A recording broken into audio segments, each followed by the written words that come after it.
gravando. Então, na aula de hoje a gente vai ver Atos a partir do ponto que a gente parou na última aula. Na última aula a gente terminou Atos 16. Qual foi a última coisa que aconteceu em Atos 16? Você lembra? Qual foi a última coisa que a gente viu na última aula? Pode colar, tá? Pode olhar na Bíblia. Eu deixo.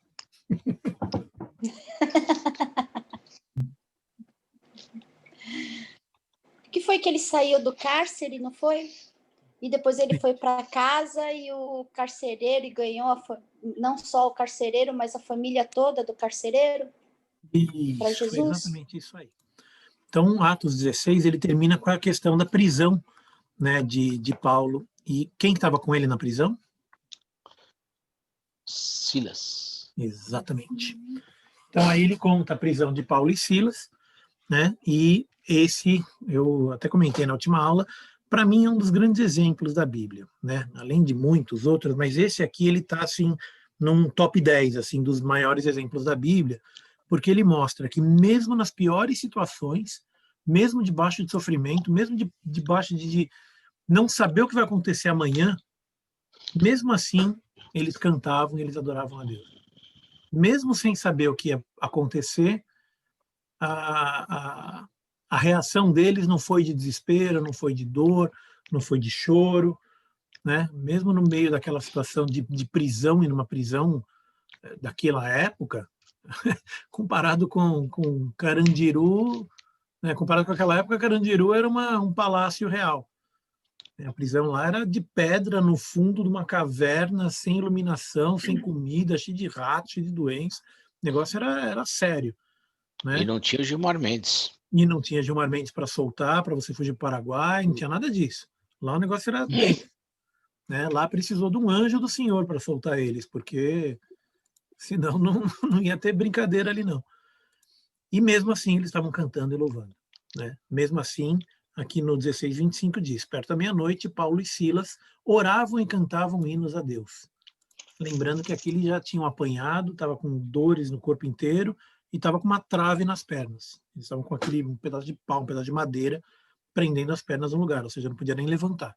Tinha que ficar sentado numa posição incômoda, enfim. O negócio era sério. Né? E aí veio o anjo, soltou, mandou todo mundo embora, né? Veio o terremoto e tal, tem aquela história toda. E aí o carcereiro, ele viu isso tudo, creu, e foi batizado ele e a casa dele. Então, daí um outro exemplo que a gente pode tirar é que Deus ele usa, mesmo no meio do nosso sofrimento, mesmo no meio da nossa dor, a gente pode ser usado por Deus para levar o exemplo para outras pessoas.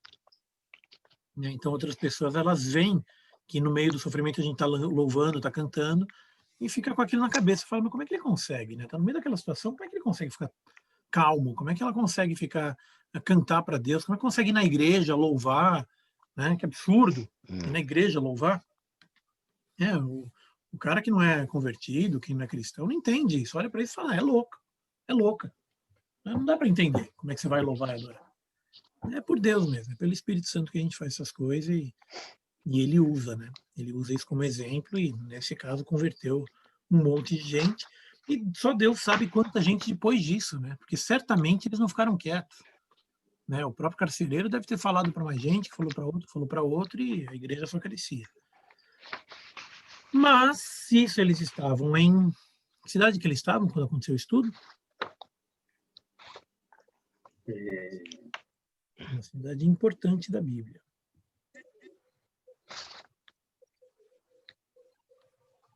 E da Grécia. Tem até uma carta para esse povo dessa cidade. Que cidade que eles estavam ali, vocês lembram? Não era Creta, não, né? Não era. Eles já tinham passado por Creta. Nesse caso aqui, eles estavam em Filipos. Filipos é a cidade onde tinha a igreja dos filipenses. Né? E as cartas que Paulo escreveu aos filipenses ele escreveu a carta para a igreja que foi fundada nessa ocasião. Então, quando ele estava na cadeia, quando ele converteu o carcereiro, e daí, sabe Deus mais quanta gente, né? Aí nasceu uma igreja grande e forte o suficiente para ele escrever uma carta para esse pessoal. Né? Algum tempo depois, ele escreveu para eles, saiu dali E aí começa o capítulo 17, que conta, né, que ele passando por Anfípolis e Apolônia, chegaram a Tessalônica. Tá? Então aqui ele está dando alguns nomes. Tem cidade aqui que são conhecidas até hoje, algumas nem tanto, mas eles estavam passando ali pelo norte de onde hoje é a Grécia, né? Aquela parte superior da Grécia. Eles estão vindo por ali e descendo na direção de Atenas. Tá? Nesse ponto ainda estão lá para cima, ainda não estão em Atenas, estão longe de Atenas por enquanto. E aí, repara que na última aula eu comentei, vocês lembram que eu falei sobre Paulo e o método dele? Quando ele chegava em cada cidade, o que ele fazia? A sinagoga. Exatamente. Ele chegava já direto na sinagoga.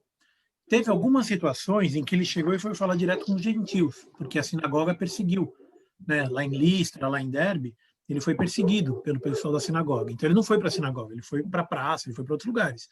Né? Teve até aquela passagem que eles foram para a beira do rio para orar. Não foram para a sinagoga. Aqui, chegando peraí, cadê a Bíblia? Aqui. Chegando em Tessalônica, ele diz aqui, ó, e Paulo, eu estou lendo em Atos 17, verso 2, e Paulo, como tinha por costume, foi ter com eles e por 3 sábados disputou com eles sobre as Escrituras. Ele estava na sinagoga. Né? No 1 ele fala, né, onde havia uma sinagoga de judeus. E Paulo, como tinha por costume, foi ter com eles e por 3 sábados disputou com eles sobre as Escrituras. E aí ele vem e conta quem é o Cristo. Né? Então ele estava expondo e demonstrando que convinha que o Cristo padecesse e ressuscitasse dos mortos, usando o texto dos profetas, que a gente já estudou. Né? Mas tem bastante coisa ali dos profetas, em especial Jeremias, Isaías e vários outros textos. O Antigo Testamento inteiro praticamente fala de Cristo, né? De certa forma, ou como referência direta, ou como tipo, né? Como tipo de Cristo, a questão do Salvador, isso tudo mais, já era bem conhecida entre os judeus. E aí, o que o Paulo estava fazendo é o seguinte, ok, estamos aguardando o Messias chegou, e ele é o Cristo. Né? Quem é o Cristo? Jesus. Este Jesus que vos anuncio, dizia ele, é o Cristo, que estava sendo esperado. Aqui em 17:3 ele diz claramente isso. E aí tem um detalhe, né? Até então, várias vezes a gente viu passagens dele pregando, anunciando o evangelho, etc., e que fala que muitos deles criam. Né? Nesse caso, em 17:4, ele diz, alguns deles creram.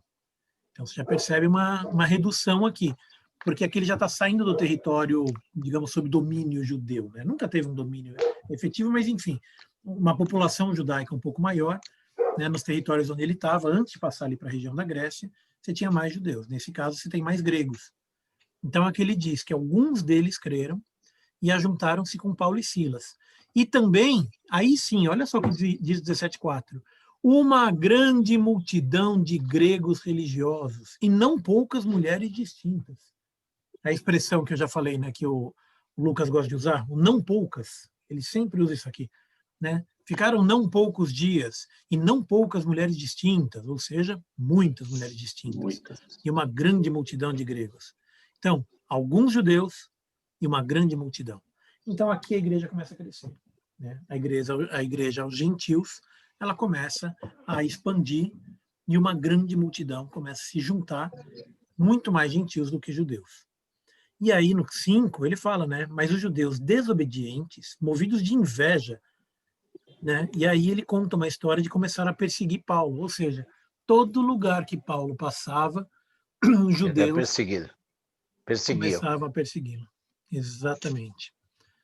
E aí eles foram procurar, o judeu estava na casa de um camarada chamado Jason, ou Jason, acho que é Jason, né? Jason seria uma pronúncia americana, acho que é mais para Jason mesmo. Não sei, mas enfim, esse cara aqui. E aí, como eles não acharam Paulo e Silas na casa dele, pegaram o Jason e levaram para os magistrados. Eles pegaram o cara e levaram para o juiz para julgar ele. E falou: olha, eles estão procedendo contra os decretos de César, dizendo que é outro rei, né, que Jesus é o rei. Né, e eles estavam incentivando a multidão enfim, punir, né, o Jason, que estava acolhendo a Paulo. E aí, no 17:9, tendo, porém, recebido satisfação de Jason, ou Jason, não sei como é que pronuncia direito esse nome, acho que é Jason, e dos demais o soltaram. Ou seja, eles estavam tentando achar pelo em ovo, mas não tinha. Simplesmente não tinha. A pregação deles não tinha nada de política, a pregação era espiritual, né? Então, quando você fala que Jesus é o Salvador, isso não significa que a gente deve destronar o rei. Está lá o imperador, o rei, sei lá quem for, não é da alçada da igreja ficar botando o rei, tirando o rei. A alçada da igreja é espiritual, né? O rei pode ser cristão, assim como o escravo pode ser cristão. Não é esse o ponto. O ponto é você fazer o que é certo, você seguir a Deus, você seguir os mandamentos. Não importa em que nível da sociedade você está. Então, o que aconteceu? Os magistrados olharam para aquilo e falaram: não é problema meu, sai daqui, vai embora. Lembra como é que foi o julgamento de Jesus? Os romanos, eles fizeram quase a mesma coisa, quase a mesma coisa. Os romanos pegaram e falaram: mas peraí, eu não achei nada de errado com esse cara aí. Ele não fez nada de errado, não violou nenhuma lei. Ele não é problema meu. Aí um mandou para o outro, o Herodes mandou para Pilatos mandou para Herodes, mandou para Pilatos, e ficou naquele bate e volta, tipo, ó, isso aqui não é problema meu, não é meu também, não é meu. Ah, então vê aí o que vocês querem fazer com ele. Né? Aí que ele falou: você quer que solta um ou outro? Barrabás, que era um assassino radical, etc., ou Jesus? Né? E aí eles acabaram, enfim, vocês conhecem a história, mas o fato aqui permanece, eles tentaram repetir isso aí, levaram lá para os magistrados falaram: não tem nada contra esse cara aqui, manda embora. Né? E aí, como estava tendo essa perseguição, essa bagunça toda, os irmãos enviaram de noite Paulo e Silas a Bereia. Né? E aí eles foram, chegando lá, foram à sinagoga dos judeus. De novo, foram direto para a sinagoga, só que lá em Bereia, eles foram mais nobres. Olha, acho tão bonita essa expressão, no 17:11. Ora, estes foram mais nobres do que os que estavam em Tessalônica, porque de bom grado receberam a palavra. Examinando a cada dia, isso aqui é uma coisa fundamental, importantíssima, e a gente tem que fazer, e tem que fazer até hoje, tá? A gente tem que agir como os bereanos, examinando a cada dia nas escrituras se essas coisas eram assim. Isso aqui é um ponto fundamental. Deixa eu compartilhar minha tela aqui. Por que é um ponto fundamental? Porque às vezes a gente vai na igreja, vai ouvir uma pregação no rádio, na TV, em qualquer lugar, e a gente ouve o que o povo está falando e aceita o que está vindo. Né? E é daí que nascem as maiores heresias, os maiores absurdos que existe até hoje. Né? Aliás, hoje principalmente, porque hoje tem uma comunicação muito maior. Né? Tem rádio, TV, tem um monte de gente falando besteira, tudo jeito na internet. E aí o povo fala besteira, que nem esse negócio do terraplanismo que eu falei agora há pouco. Fala besteira e fala: ah, não, está na Bíblia. Cadê? Onde que está? E aí entra a questão, examinando a cada dia nas escrituras. Cada vez que você vê alguém falando: está na Bíblia, me mostra, onde é que está na Bíblia? Quero ver na Bíblia. Então pega a tua Bíblia, não é nem me mostra, você pega a tua Bíblia e olha: ah, está na Bíblia? Ah, está mesmo. Bom, tudo bem, então ok. Né? E a gente tem que tomar especial cuidado. Repara que aqui o termo que ele usa não é lendo nas escrituras. O termo que ele usa é examinando cada dia nas escrituras. Ou seja, tem um estudo aí. Não é só você pegar e dar uma lida no texto e falar: ah, é verdade, está na Bíblia. Né? Porque tem muita coisa que está na Bíblia, mas que, se você tirar do contexto, acaba sendo, de certa forma, até absurdo. Já contei essa piada uma vez, mas eu gosto muito dela porque é um bom exemplo desse caso. O cara está lá querendo saber o que ele faz, né? Ele: ai, Deus me ajuda. Aí sabe aqueles, como é que chama? É aquelas caixinhas que tem versículos dentro? Minuto de sabedoria, aquelas coisas. Né? O cara: ai, Deus, fala comigo. Ele puxou um versículo assim, e aí o versículo estava escrito: e ele foi e se matou. Ele falou: opa, peraí. Acho que não, né? Aí ele guardou de volta o versículo. Aí ele foi lá na Bíblia, abriu a Bíblia em qualquer lugar assim, botou o dedo e falou: não, agora Deus vai falar comigo. Botou o dedo, estava escrito lá: não vou-lo mandei eu, vai e faz o que digo. Então, se você pegar o texto e tirar ele do contexto, tem toda espécie de coisa. A Bíblia tem mentira, tem adultério, tem roubo, tem morte, tem assassinato, tem tudo lá. Então, quando você lê, você tem que ver o contexto. Né? Então, tem muita gente falando muita coisa que pega um pedaço de um verso e fala: ah, tá vendo? Deus está falando para você essa noite, né? O pessoal gosta: ah, não, essa noite Deus vai falar para você que isso aqui. Só que aí pega assim, meio versículo. Peraí, vamos ver qual que é o contexto desse versículo. Para quem que ele foi escrito? Quando que ele foi escrito? O que ele está dizendo? Isso é examinar cada dia nas Escrituras. E a gente precisa fazer isso. Né? Elas estão disponíveis, graças a Deus a gente vive num país livre. Você tem 10 versões de Bíblia comentada de tudo quanto é jeito, no celular, no impressa, a Bíblia da mulher, a Bíblia do homem, a Bíblia não sei o que lá, a Bíblia do pregador, a Bíblia do apologético, Bíblia de todo jeito, com um comentário do Shed, comentário desse. Leia a Bíblia. Né? Porque quando você está ouvindo a palavra, é importante que você saiba se aquilo que está sendo dito é bíblico, não só porque está escrito, mas dentro de um contexto correto. Se não está sendo mal interpretado. Porque tem isso, né? Você pode pegar um texto e simplesmente falar o que você quiser dele, e está na Bíblia. Espera aí. Né? Que nem, historicamente, especialmente o sul dos Estados Unidos, justificava a escravidão como sendo bíblica. Não, porque está na Bíblia. A Bíblia tem escravo, então pode ter escravo. Não, não é porque menciona escravo na Bíblia que você pode ter escravos. Né? A Bíblia, antes de tudo, misericórdia, amor, perdão. Né? Inclusive, a Bíblia tem leis que prevêem soltar os escravos depois de 7 anos.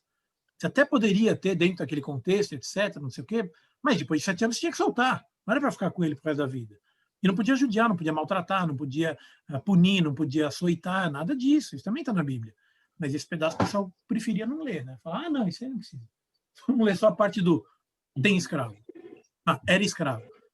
Né? Então, a gente tem que conhecer a Bíblia, saber o que está escrito e fazer como os bereanos, 17:11, examinando cada dia nas Escrituras se essas coisas eram assim.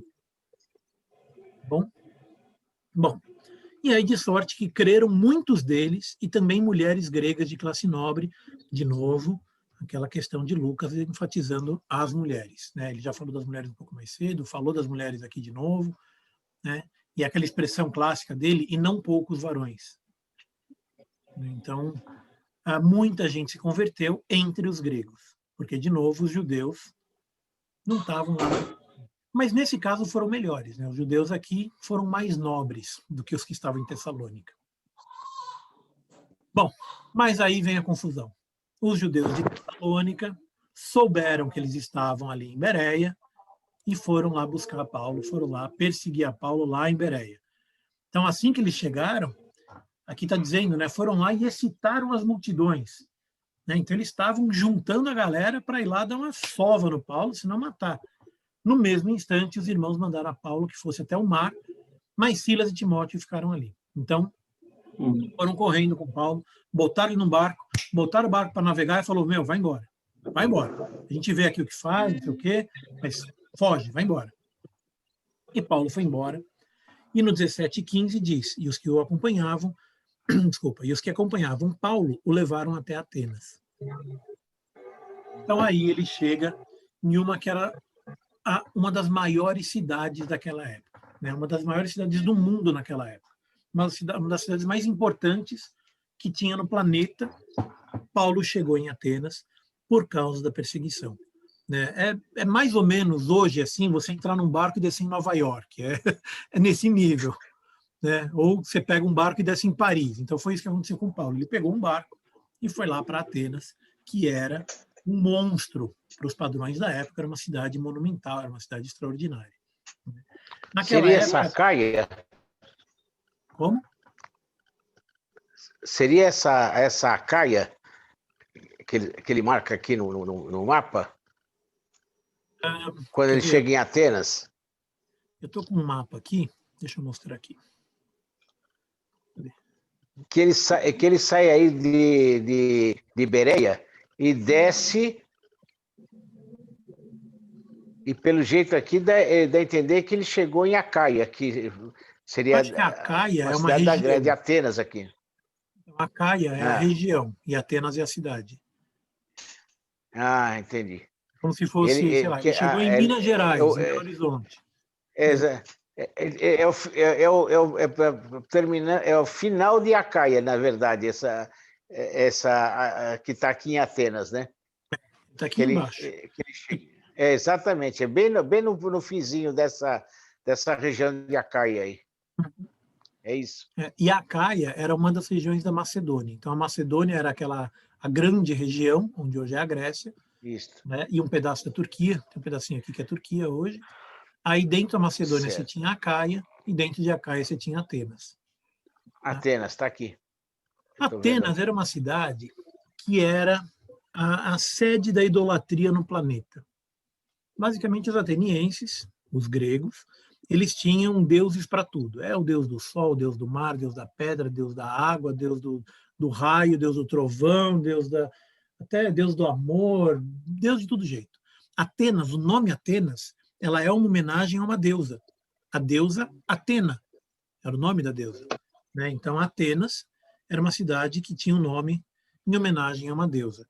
Né? É que nem você pegar Aparecida aqui no Brasil. Né? É uma cidade que tem o nome lá de um santo, no caso deles, Atena, que era uma das deusas principais, mas lá se cultuavam todos os deuses. Era a cidade dos templos, isso aqui.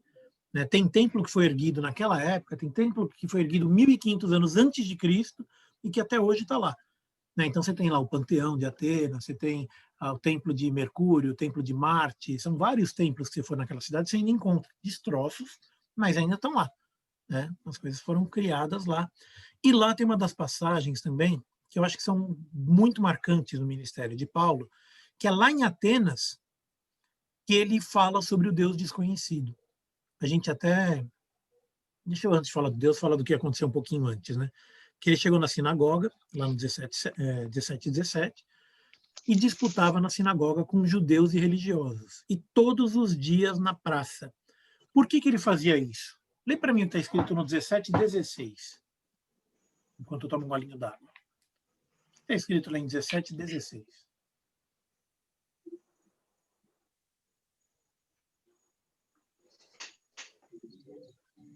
Eu não consigo ler. E enquanto Paulo os esperava em Atenas, o seu espírito se comovia em si mesmo, vendo a cidade tão entregue à idolatria. Seu espírito se comovia. Então, aqui eu falei um pouco rápido, mas lembrando que Silas e como é que chama? Não, Silas e Filipe. Não foi Filipe, quem ficou lá? Timóteo, Silas e Timóteo. Silas e Timóteo ficaram lá em cima, ele pegou o barco e foi, e aí eles iam encontrar depois. Né? No 17:15 ele fala, recebendo ordem para que Silas e Timóteo fossem ter com ele o mais depressa possível, mas ficaram para trás. Paulo pegou o barco, chegou em Atenas, e enquanto ele esperava Silas e Timóteo, ele viu, seu espírito se comovia, vendo a cidade tão entregue à idolatria. Né? Cada lugar que ele ia, ele via um ídolo, cada lugar que ele via uma estátua, ele via alguém cultuando a um deus, alguém fazendo oferenda, inclusive em praça pública. Então, matando bode, matando boi. Né? Um dos deuses principais da Grécia era o boi. Né? Se sacrificava um boi para Zeus e sei lá mais que deus.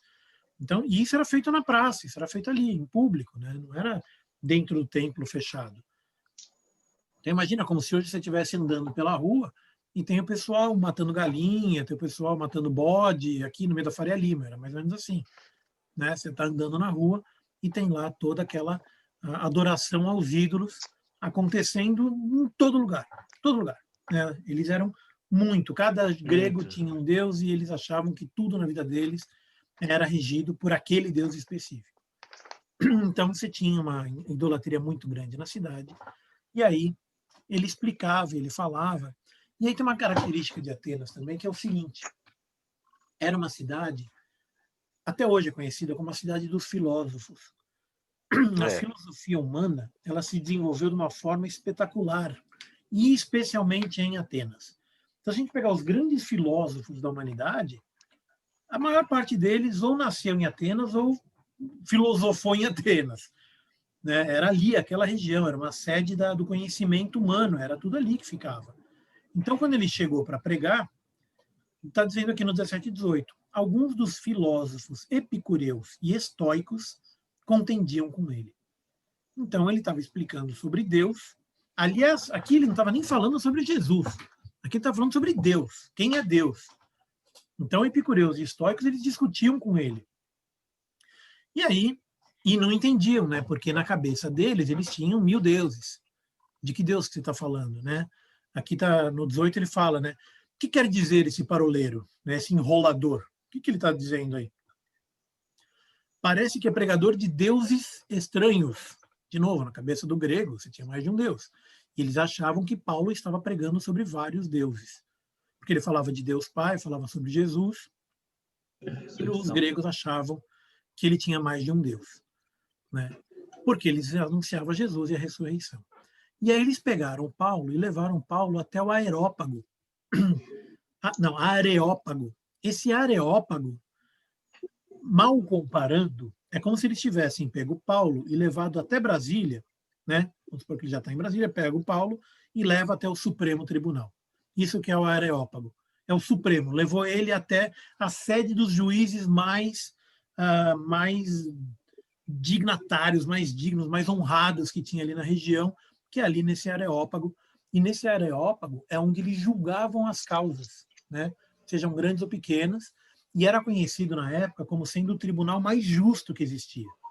Então, assim, você não podia demonstrar emoção, você não podia explicar porquê das coisas, não, é o que aconteceu.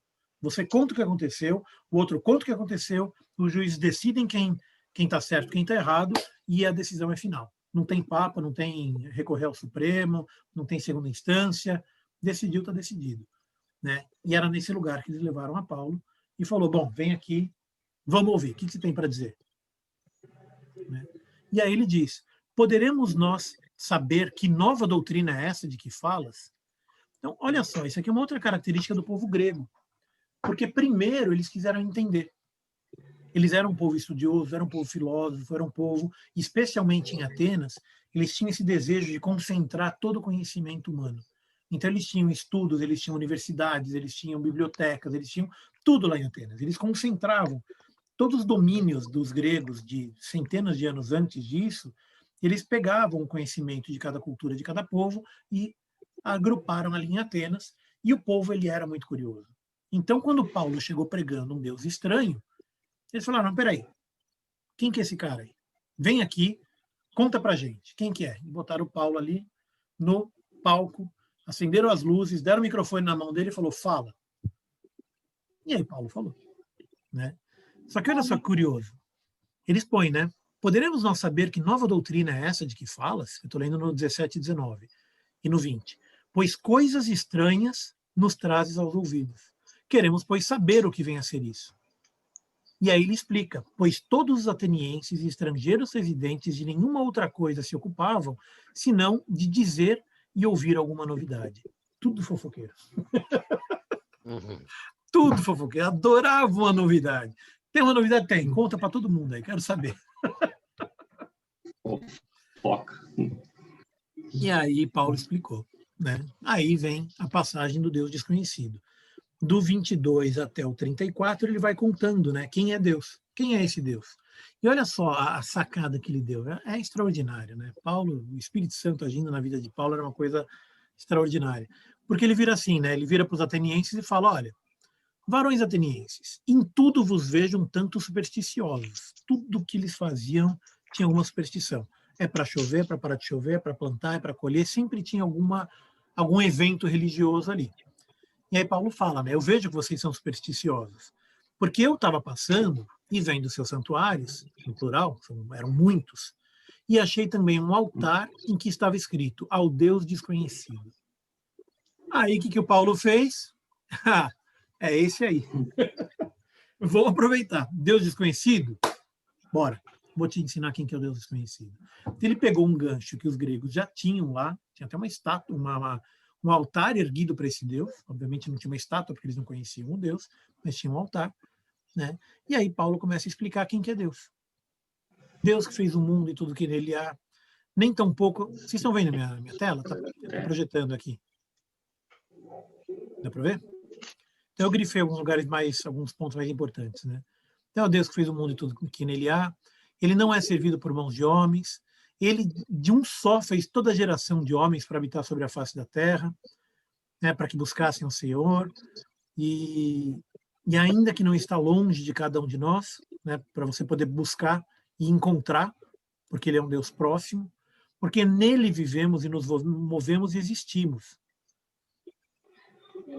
Eu, qualquer dia, vou fazer uma pregação, uma aula, a respeito de Agostinho, que hoje é chamado pelos católicos de Santo Agostinho, né? Mas o Agostinho foi um dos sábios cristãos do começo, dos primeiros séculos, e esse texto aqui é um dos que ele usa como base para um dos livros dele. E em Deus nós vivemos, nos movemos e existimos. Não é do lado de Deus, não é perto de Deus, não é abaixo de Deus, é em Deus. Percebe que aqui a preposição é dentro, é parte de, né? Então não é como se eu fosse uma gaveta de uma mesa, não, eu sou a mesa, né? Então é uma coisa que eu não sou um tronco de uma árvore, eu sou a árvore, né? Dentro dessa árvore eu vivo. A árvore é Deus, quer dizer, Deus ele está em tudo, ele está em mim, né? E nele eu vivo, e nele eu me movo, e nele eu existo. Então Deus ele está em todas as coisas, inclusive em mim, né? Eu não sou Deus, mas Deus está em mim, né? Obviamente, desde que eu entenda, que eu aceite tudo mais. Mas enfim, Deus ele criou todo mundo, né? E aí vem, quando eu for falar de Agostinho, a gente volta nesse texto aqui. Mas aí seguindo, ele fala assim, olha, sendo nós, pois, geração de Deus, não havemos de cuidar que a divindade seja semelhante ao ouro, à prata ou à pedra esculpida. Então, aqui ele está falando total e claramente a respeito de imagem de escultura. Quem tem ouvidos para entender, que ouça, que entenda, né?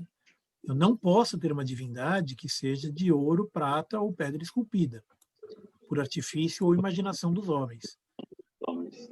Né? Hoje em dia não tem mais disso, era só na Grécia que tinha essas coisas de fazer estátua para Deus, né? Hoje em dia não tem mais essas coisas, então a gente não precisa mais se preocupar. Mas naquela época era importante, né? O menino que foi canonizado, a Paula está lembrando aqui. Isso é uma longa história, eu não vou entrar no mérito disso agora, mas o fato é que Deus, ele não é uma divindade que possa ser semelhante a ouro, prata ou pedra, né? Ou madeira ou qualquer outra coisa. Mas Deus, não tendo em conta os tempos da ignorância, anuncia agora a todos os homens, em todo lugar, que se arrependam. Né? Então, isso aqui é o resumo, digamos, é um pedaço fundamental do cristianismo. Ah, você é cristão? É. Por que você é cristão? Ah, porque eu aceitei a Jesus. Legal, mas e aí continua fazendo a mesma coisa? Né? Aceitei a Jesus? Aceitei. Se arrependa. Se arrepende dos seus pecados e deixa de fazer. Né? Então, aquele é um verso que parece que está solto no meio dos outros, mas esse é um verso também que é fundamental. Anuncia agora, pois, a todos os homens, em todo lugar, que se arrependam. Né? E aí ele explica por quê. Porque um dia ele vai julgar com justiça o mundo. E disso deu certeza a todos, ressuscitando dos mortos. E aqui tem um detalhe importante. Possivelmente, Paulo não terminou o discurso dele, ele foi interrompido nesse ponto. A hora que ele falou em ressurreição dos mortos, aí o povo pirou. Até então eles falaram, não, de boa, tranquilo, tá legal, foi Deus que fez tudo, ok. A hora que falou em ressurreição, no 17:32, e como ouviram falar da ressurreição dos mortos, uns escarneciam, outros diziam, acerca disto ouviremos outra vez. Quer dizer, eles estavam sendo irônicos, eles estavam escarnecendo, estavam tirando sarro de Paulo e possivelmente interrompeu aí o discurso, até porque acabou a narrativa desse discurso. Eles abandonaram a Paulo. Entretanto, chegando eles, alguns varões creram. Então, aqui ele dá dois nomes, né? Fala do Dionísio, fala da Dâmaris. Dâmaris, não é Damaris, é Dâmaris, tem um circunflexo ali no meio, e com eles outros. Então, aí também, nesse momento, está plantada a igreja de Atenas. Então, a igreja aos gregos foi plantada aqui. Muitos escarneceram, muitos riram e se afastaram, mas alguns creram.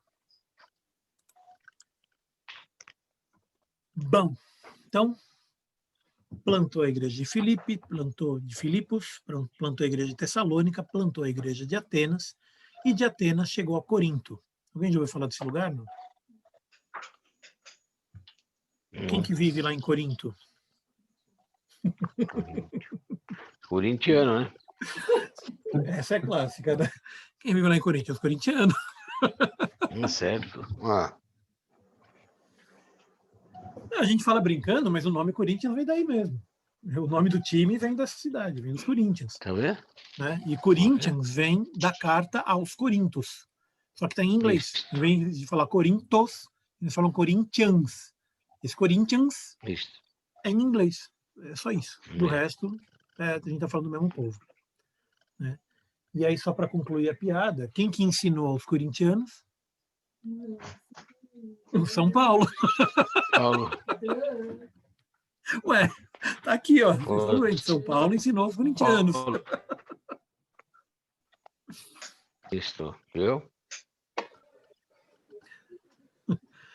Bom, brincadeiras à parte, vamos lá. Aí eles chegaram lá, encontraram um judeu por nome Áquila, natural de Ponto, que havia há pouco vindo da Itália, e Priscila, sua mulher. Por que ele menciona nominalmente esses dois camaradas aqui? Porque eles são importantes daqui a pouquinho. A gente vai chegar nesse ponto em que eles vão ter uma atitude fundamental na história do cristianismo. Gente, presta atenção nisso. São duas pessoas comuns, viajantes, acabaram de chegar da Itália, trabalhadores comuns, eles faziam tendas, e junto com eles Paulo, né? Então eles começaram a trabalhar e faziam tendas, e todos os sábados disputavam na sinagoga e convencia a judeus e gregos.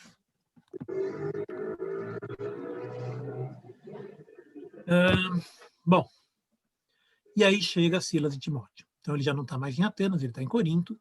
Aí chegou Silas e Timóteo, da Macedônia, e foi Paulo impulsionado pela palavra, testificando a todos que Jesus era o Cristo. Então aqui de novo, ele está pregando aos judeus, mas a gente vai ver que de novo, os que creram foram os gentios.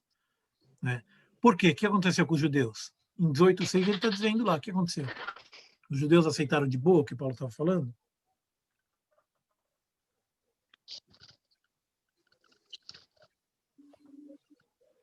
O que diz lá em 18:6?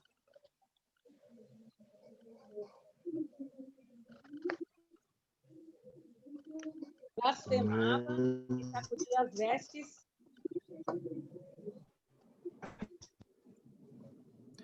Resistindo. Mas resistindo e blasfemando eles. Quer dizer, os judeus, eles ouviam que Jesus era o Cristo e não criam. Eles achavam que quando Paulo estava falando que Jesus era o Cristo, Paulo estava blasfemando. Eles achavam que Paulo era um herege. E aí Paulo chegou numa situação que ele estava tão irritado que ele deu uma de Moisés. Ele falou, chega, parei. Ó, agora vocês são um problema teu. Não quero mais saber de judeu, não vou mais pregar para judeu. Desde agora, só vou falar com gentil. Cansei de pregar para judeu, não quero mais. Cansei, não vou mais pregar para judeu. Aqui em 18:6 ele falou isso. E saindo dali, entrou na casa de um cara chamado Tito, justo, que servia a Deus e cuja casa estava ao lado da sinagoga. Então ele simplesmente falou, não quero mais pregar para gentil. Eu cansei. Não vou mais cuidar desse povo. É mais ou menos o que Moisés fez lá no deserto. Falou, Deus, eu não quero mais. Eu cansei, não aguento mais, o povo não entende. Ô povo de dura cerviz, tem essa expressão lá no Antigo Testamento. Ô gente cabeçuda, gente teimosa. Isso. Paulo deu essa também. Ele falou, não, chega, cansei, não vou mais pregar. Mas, entretanto, todavia, entre mentes, o Senhor Deus Todo-Poderoso, em visão a Paulo, disse, não temas, mas fala e não te cales. Então, Deus pessoalmente interferiu nessa decisão de Paulo e falou, não, peraí, continua. Cria a cabeça, relaxa e continua. Isso está aqui em 18:9. Tem um detalhe importante aqui que Crispo, que era um dos principais da sinagoga, o principal da sinagoga, ele creu no Senhor com toda a sua casa e também muitos dos coríntios, ouvindo, creram e foram batizados. Então, no meio dessa confusão de não vou mais pregar para o judeu, muitos dos coríntios creram. E daí nasce a igreja dos coríntios. E Deus fala, não, continua falando, não para não desiste. Então, essa é uma mensagem que a gente pode seguir para a gente também. O dia que você está de saco cheio, que você já não aguenta mais, que você cansou, que você falou, não, parei, não vou mais. Aí Deus fala, não temas, mas fala e não te cales, porque eu sou contigo e ninguém lançará a mão de ti para te fazer mal, pois tenho muito povo nessa cidade. Então, assim, tem muita gente ainda para ser convertida, tem muita gente ainda para ouvir a palavra de Deus. Então, não para, continua falando. E ficou ali 1 ano e 6 meses ensinando entre eles a palavra de Deus. Então, Paulo teve essa explosão, tipo, não vou mais pregar para judeu, cansei, não falo mais. Deus chegou para ele e falou, pera, respira, se acalma e continua falando. Aí Paulo falou, tá bom, né, já que Deus está pedindo, aí vai, né? Ô, Renato, deixa eu fazer uma pergunta. Naquele tempo, quando Paulo ele visitava um local na Grécia e era fundada uma igreja, era comum ele ficar um tempo lá para ensinar a palavra, para eles terem, sei lá, como anotar isso e continuar discipulando isso, porque não havia uma Bíblia naquele tempo, né? Não. Então, acredito que ou a tradição ela era oral, ou ela devia ser escrita de alguma forma, né? Não era comum, né? Eu posso estar enganado, mas que eu me lembre, esse foi o lugar que Paulo ficou mais tempo. Porque aqui ele fala especificamente 1 ano e 6 meses. Né? Cadê? É isso mesmo? 1 ano e... Acabei de ler. 1 ano e 6 meses. Está aqui no 18:11. Se eu não me engano, esse aqui foi o lugar que ele ficou mais tempo. Geralmente ele ficava menos. Só que tem lugar que ele ficou que a gente não sabe quanto tempo ficou. Né? Porque tem lugares que Lucas descreve que ele ficou não poucos dias. Né? Ou que nem aqui embaixo, no 18:18, ele fala, ficando ainda ali muitos dias. Então ele ficou durante 1 ano e 6 meses, aconteceu essa história com o Galho, com o Sóstenes e tal, e depois disso ele ainda ficou ali muitos dias. A gente não sabe exatamente quanto tempo ele permaneceu, mas ele ficou bastante tempo. E em relação à Bíblia, o que eles tinham de livro sagrado era um livro dos judeus na sinagoga. Então, eram os profetas, eram os históricos, era o Antigo Testamento. É o que hoje a gente chama de Antigo Testamento. As cartas, ele escreveu durante as viagens. Então, aí que ele começa, e mesmo essa carta, né, mesmo o livro de Atos, foi escrito durante a viagem, ou talvez um pouco depois. Os evangelhos, a mesma coisa, está sendo escrito nessa época. Enquanto ele está fazendo essa viagem, os apóstolos estão escrevendo os evangelhos. Né? Então, a gente não tem ainda o Novo Testamento, não tem as cartas. Mas o que acontece? Assim que Paulo pega e escreve uma carta aos Coríntios, os coríntios começam a copiar essa carta e levar para as outras igrejas. Aí ele escreve uma carta para Tessalônica, aí os tessalonicenses começam a copiar essa carta e levar para as outras igrejas. Então aí começa a circular o texto do que a gente chama hoje de Novo Testamento. Né? Mas a partir do momento que Paulo começa a escrever as cartas. Tem uma passagem que fala que em uma das prisões, se não me engano, em Roma ele escreveu uma das cartas. Vou um pouco melhor, mas eu... E tem também até uma carta dele que é perdida, né? Que até hoje não parece que... É a 3ª Coríntios. É que tá, não é a 3ª, porque ele escreveu uma carta aos Coríntios, pelo texto dá a impressão de que ele tem uma carta no meio, e o que a gente chama hoje de 2 Coríntios, ela é, teoricamente, a 3ª Coríntios, porque a 2 Coríntios a gente não tem evidências dela. Assim, a gente não sabe se existiu essa carta, mas pelo texto e pelo que ele descreve em 2 Coríntios, a impressão que dá é que está faltando um pedaço ali. Tem uma história que não foi contada ali. A gente não sabe se essa história que está no meio do caminho foi verbal, tipo, alguém chegou e falou alguma coisa e ele escreveu respondendo a isso, ou se realmente teve uma carta intermediária e depois ele escreveu mais uma. E ele não escrevia outras cartas, tipo para a igreja de Pérgamo, os pergaminhos, por exemplo, assim? Então, é difícil, porque o que a gente tem hoje foram as que foram compartilhadas, né? E eu acho que se tivessem outras, teria acontecido um negócio parecido. Né? Por exemplo, se ele tivesse escrito uma carta aos cristãos de Listra, né? Certamente eles teriam copiado essa carta e espalhado, como os outros fizeram. Né? Então, esse texto, esse conteúdo, esse ensino era tão importante porque eles não tinham pastor, eles não tinham padre, eles não tinham um reverendo, não tinha ninguém para ensinar. Quem que ele tinha para ensinar? Quem tinha lido os textos e quem tinha ouvido a pregação de Cristo em primeira mão, os apóstolos, ou quem tinha aprendido com os apóstolos. Eram esses que tinham para ensinar. Mas era tudo assim, era de ouvir. Porque o que me confunde é se eles só tinham o texto do Antigo Testamento, eles iam acabar tendo uma doutrina judaica, mais para o judaísmo do que para o cristianismo. Problemas da aula anterior, né? A questão da circuncisão. Tinha gente que continuava pregando que a circuncisão era necessária para os gentios.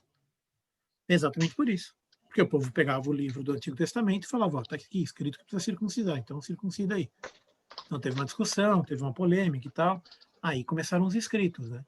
A primeira carta que a gente tem notícia foi aquela carta que foi resultado do concílio de Jerusalém, que eu já falei na última aula, né, que juntou os apóstolos e os anciãos, escreveram uma carta falando, olha, relaxa, não precisa de circuncisão. Essa foi a primeira carta. Né? É um negócio de 2 parágrafos, mas essa foi a primeira carta. E aí começa a se registrar e a se documentar qual é a doutrina, qual é a sã doutrina.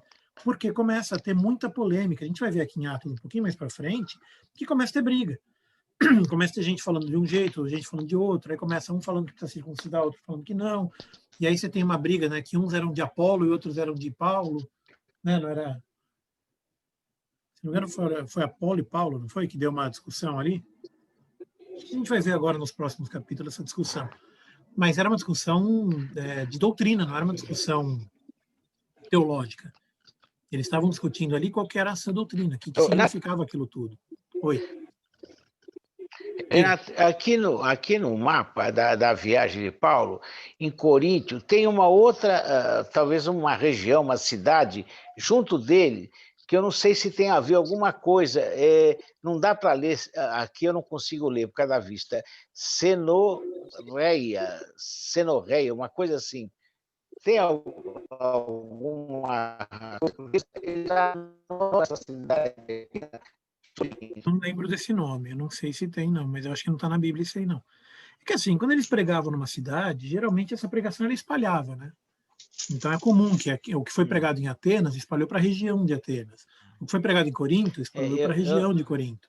Né? Então a igreja foi crescendo e se espalhando pelas regiões. Né? Ele está falando é Cesareia. Cesareia? Cesareia tem. Aqui embaixo, Jerusalém, aqui, bem na Judéia. No mapa. Cesareia é outro. Não, é outro de Coríntio. Que é isso? Não, ele está acima de Corinto, colado com Corinto, vizinho de Corinto. Não é Cesareia, não. Eu não consigo ler. É Senoreia, uma coisa assim. Não consigo ler.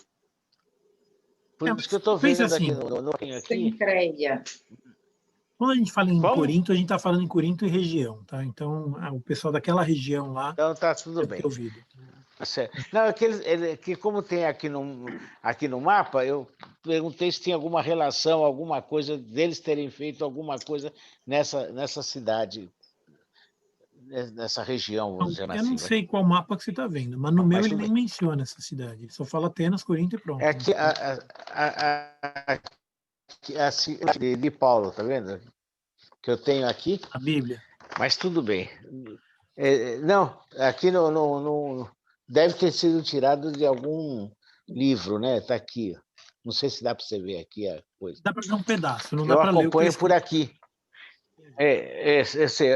Eu acompanho aqui por esse mapa e pela Bíblia que eu tenho também, que tem a coisa, mas nessa Bíblia que eu tenho aqui, que fala sobre a segunda viagem de Paulo, essa não tem a cidade, só fala de Corinto. Eu fiz uma pesquisa no Google e eles falam de Coríntio e Sencreia. É essa que você está falando?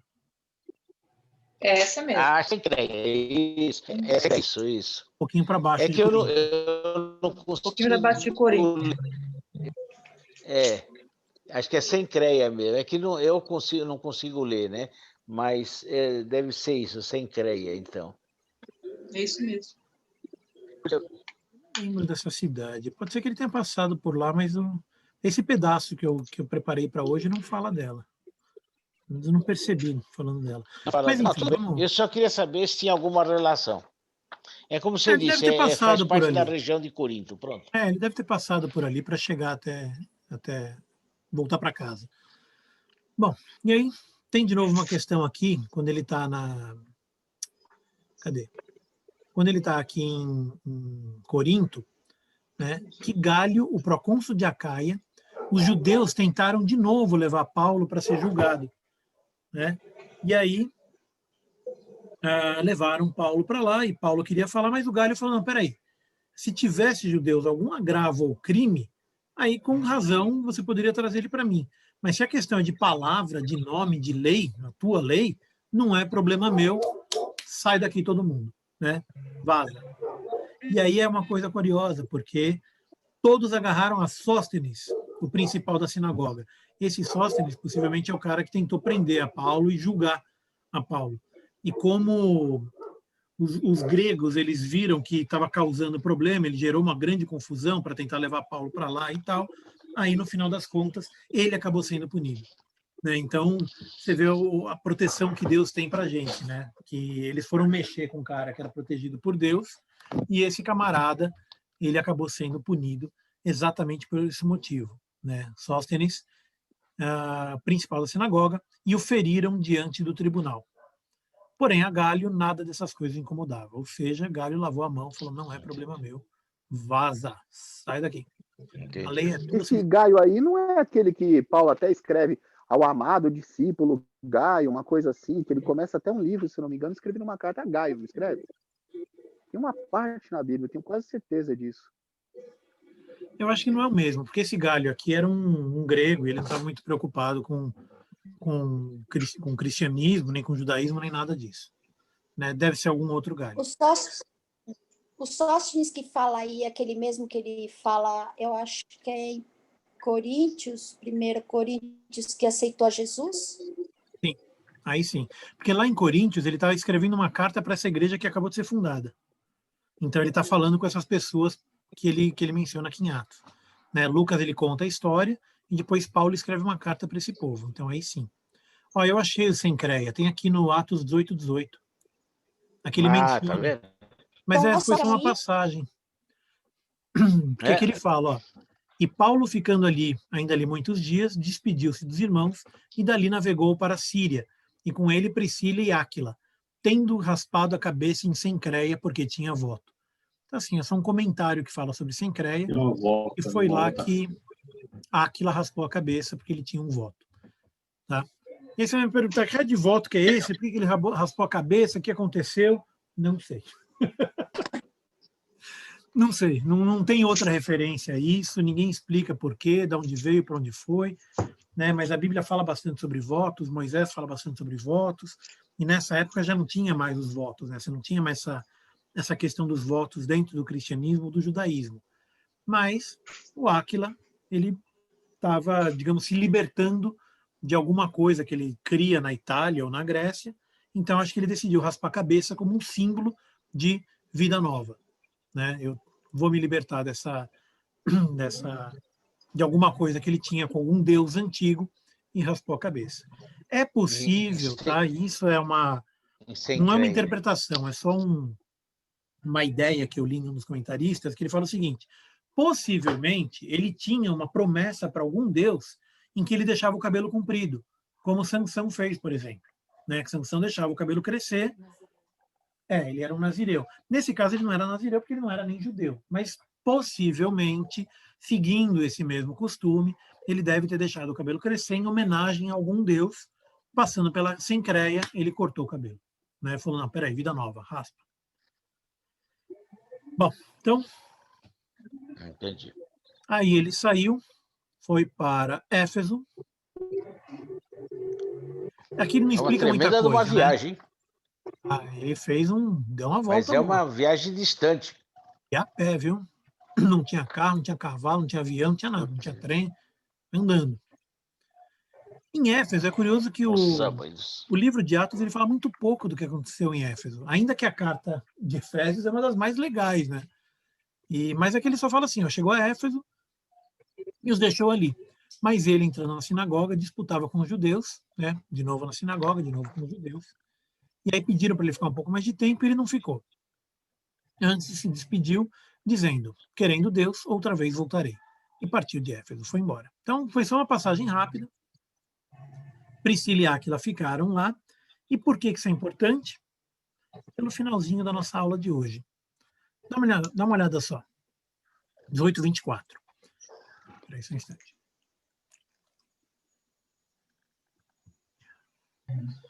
Então, 18:24 diz o seguinte: e chegou a Éfeso um certo judeu chamado Apolo, natural de Alexandria. Alexandria, lembrando, é uma cidade egípcia, mas era uma cidade que foi fundada pelos gregos no Egito, durante a dominação. Então, quando os gregos dominaram o norte do Egito, eles fundaram uma cidade chamada Alexandria, o conquistador era Alexandre o Grande. Então, tinha lá a cidade, e nessa cidade tinha a grande biblioteca de Alexandria. Essa história é clássica, todo mundo já deve ter ouvido falar disso aí. Então, esse Apolo, ele era natural de Alexandria. E aí vem, varão eloquente e poderoso nas escrituras, ou seja, o cara manjava dos Paranauê. conhecia as Escrituras e conseguia falar muito bem. E este era instruído no caminho do Senhor, e fervoroso de espírito, falava e ensinava diligentemente as coisas do Senhor, conhecendo somente o batismo de João. Aí um detalhe importante, porque ele era uma pessoa que conhecia a palavra, conhecia o Antigo Testamento, os livros das Escrituras, ele sabia falar, ele tinha uma boa eloquência, sabia ensinar, mas não conhecia Jesus. Ele não sabia de Jesus. Então ele tinha, o pedaço que ele sabia era até o batismo de João. E aí vem a importância de Priscila e Áquila, que já foram mencionados no começo do capítulo, e que eu falei teriam uma importância um pouco depois, é agora. Então, o Apolo, ele ia pregar na sinagoga. E quando ouviram Priscila e Áquila, o levaram consigo e lhe declararam mais pontualmente o caminho de Deus. Então, olha só a importância que tem uma pessoa. Olha como é fundamental que a gente conheça a palavra de Deus, que a gente entenda o que está sendo pregado. Priscila e Áquila conviveram com Paulo. Então, devem ter tido milhões de discussões a respeito de Jesus e cristianismo e tudo mais. Eles devem ter ouvido Paulo pregando, Paulo falando, no almoço, na janta, eles trabalhavam junto. Então, assim, eles tinham esse conhecimento. E como eles tinham esse conhecimento, eles puderam chegar para Apolo, que era um cara top, elite plus, né? Estudado, conhecido e tudo mais, mas não conhecia Jesus. Priscila e Áquila foi quem apresentaram, aqui na Bíblia diz, o caminho de Deus. Aí eles ensinaram a Apolo o caminho de Deus, e aí começou Apolo a pregar. Então dá uma olhada aqui no 18:28, porque com grande veemência convencia publicamente os judeus, mostrando pelas Escrituras que Jesus era o Cristo. Então, como ele tinha um conhecimento profundo do Antigo Testamento, ele conseguia mostrar no Antigo Testamento, na sinagoga e publicamente, para os judeus, que Jesus era o Cristo.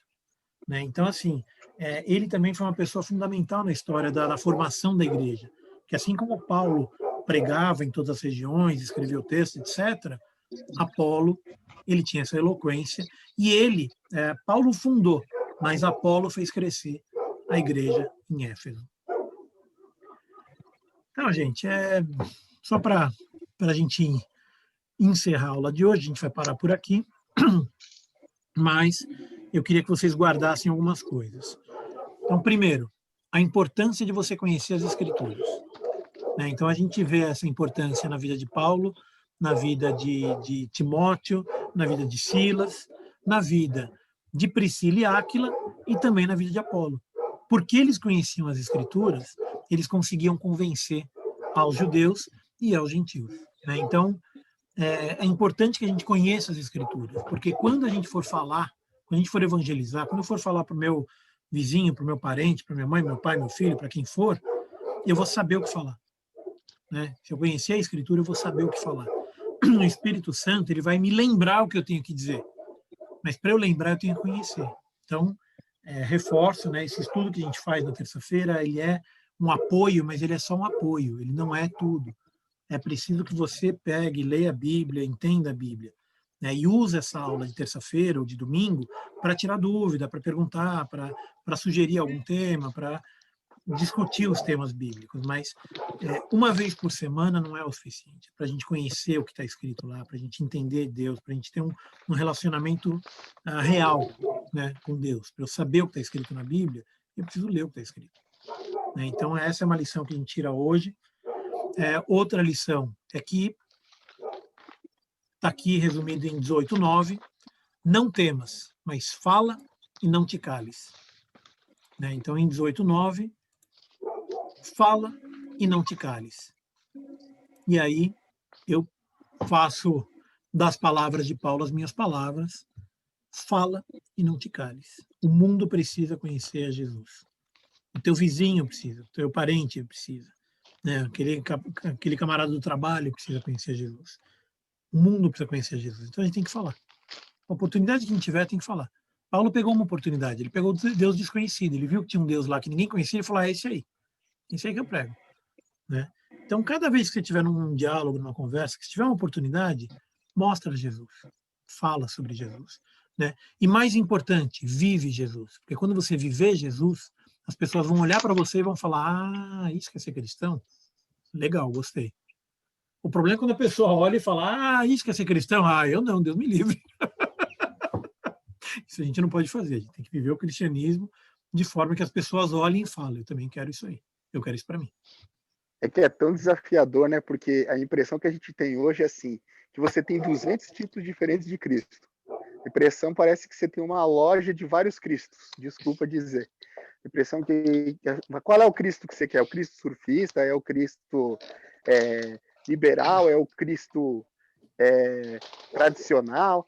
Então, assim, eu acho que o grande desafio nosso como cristão é não só mostrar Cristo, mas mostrar o Cristo que a palavra realmente fala que ele é, né? Daí vem a primeira lição de hoje, né? Conhece as Escrituras. Aí você vai saber quem é o Cristo. E aí você vai saber reproduzir a vida. E aí você vai saber dar o exemplo, né? Então a gente tem que primeiro conhecer as Escrituras, conhecer o Jesus da Escritura, conhecer o Jesus da Bíblia e conhecer o Jesus da minha vida também, né? Porque essa também fala muito alto. Ela fala mais alto do que qualquer palavra que eu possa dizer. Então isso aí tem que estar transpirando. Agora, só por curiosidade, o mundo vê exatamente do jeito que você falou, Rodrigo. Eu estava vendo uma série outro dia, né, nem lembro que série que era, mas tinha uma festa em que eles juntaram, né, nesse filme, nessa série, tinha vários deuses. Então tinha todos os deuses lá. Então tinha Thor, tinha tudo, tinha deuses de todas as culturas nessa festa. Tinha uma festa num jardim bonito, né, e tinha vários deuses nessa festa. E aí chega Jesus, né? O pessoal olha e fala, esse aqui é Jesus, legal, não sei o quê. Não falam nominalmente, né? Você é Jesus, fala, eu te conheço, né? Legal.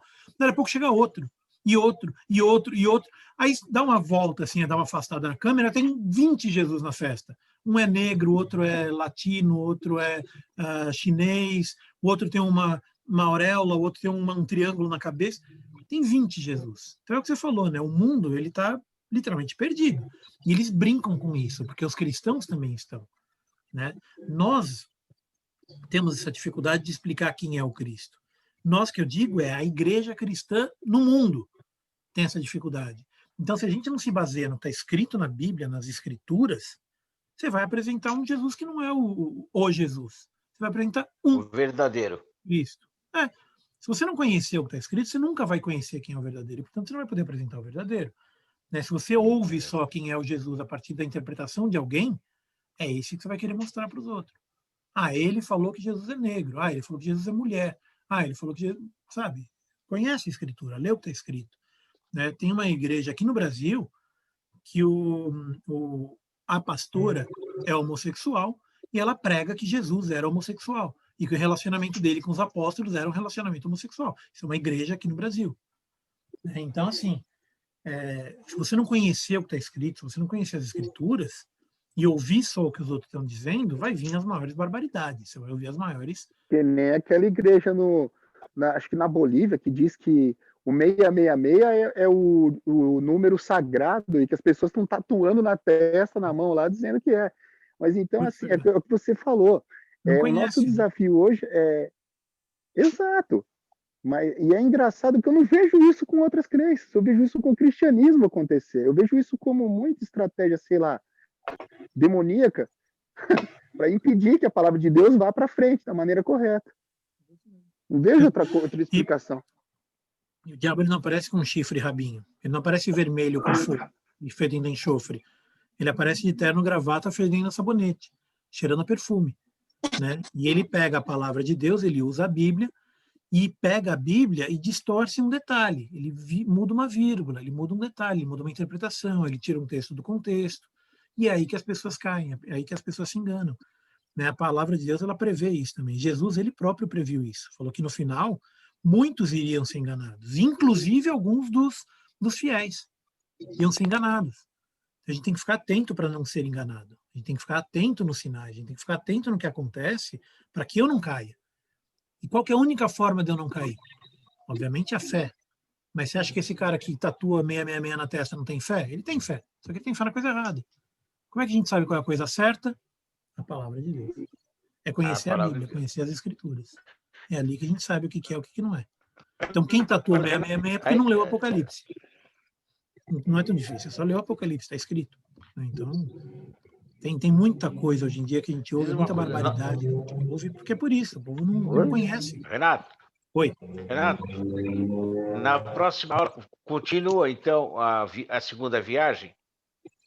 Tem um pedacinho ainda da segunda viagem que é o final, né? Mas eu acho que essa passagem dele por Éfeso... ainda tem mais coisa em Éfeso. Mas eu acho que eu vou dar uma parada para a gente fazer... Parece que passa pelo...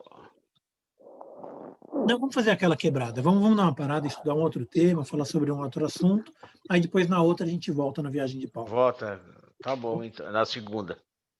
E aí, se vocês tiverem uma sugestão de um tema, alguma dúvida, algum texto que você leu e ficou com dúvida e quiser sugerir... Tá bom? Tá ótimo. Maravilha. Boa aula. Bom, pessoal, Deus abençoe, guarde e proteja. Amém. E Amém. que Deus resplandeça a sua face e te traga paz. Amém. Todos nós. Amém. Antes da gente encerrar, vocês não querem... Vamos fazer uma oração? Vamos. Como eu orei no começo, eu vou pedir para alguém orar no final. Mas, por favor, não sejam tímidos, tá? Tira o microfone, manda bala. Então vamos. Deus, meu Senhor, eu venho agora neste momento agradecer por esta aula. Magnífico és, Amém. porque sempre está nos ensinando, Senhor, nos mostrando caminhos, meu Deus, da forma exata como Tu queres que nós aprendemos, Senhor, para que saibamos da Sua palavra e possamos aplicá-la em nossa vida, meu Deus, e viver esta palavra verdadeiramente, meu Deus. Eu te agradeço por este momento, agradeço por esse ensinamento, agradeço pela vida do Renato, que Tu tens colocado ele, Senhor, como um professor para a gente, nos explicando e nos mostrando partes das quais não entendíamos lendo sozinhos. Te agradeço por este momento, pelo momento de comunhão com os irmãos. Muito obrigada, meu Deus. Em nome de Jesus. Amém. Amém. Amém. Deus abençoe a todos. Amém. Fiquem em paz. Senhor. Amém. Amém. Deus abençoe. Senhor. A paz. Amém.